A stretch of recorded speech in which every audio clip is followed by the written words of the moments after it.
time that he had a perfect game is to score 10 runs in the first inning and then gradually pull away.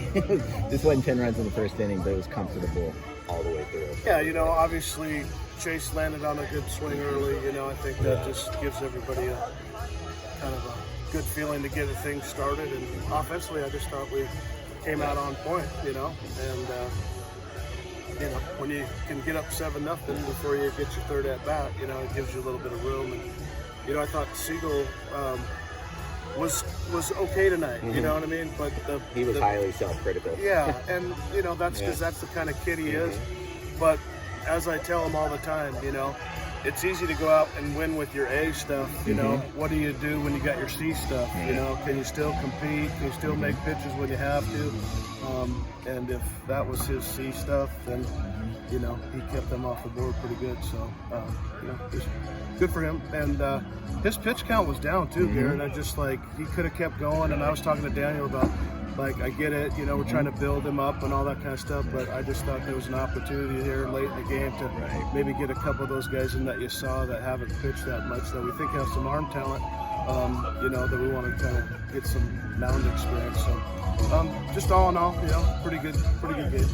Diaz is up to about 320 batting average for a guy who's struggled for a fair amount of this year. He said he had a conversation with you on Tuesday. His last 2 games have been pretty impressive. He was awesome tonight, and he's been good. But you see some of the ball flights that he's smashing balls, and they're not all face out trying to hook it the left field corner. He's using the big parts of the field and driving the ball up the middle, driving the ball on the power, offside gap. And when he's doing that, he's going to be dangerous. And so, I just think. The thing that he's probably referring to you guys about is I want to get him down into his legs, It's just get him a little lower, stride more into his legs, and then I think he can his swing will turn a little bit better, and I think he'll lay off some of that high stuff that he's kind of chasing. He just gets a little bit high up in his front side, but he's working at it, and just proud of him. It's just a little bit of a weird lineup tonight too, right? Just because Groff's out, and just kind of. So we pushed him up to the 2-hole, and he delivered good for us. Groff won't play this weekend. Is that? That's not necessarily sure? true. Okay. I could probably be safe to say that he will not start. Okay.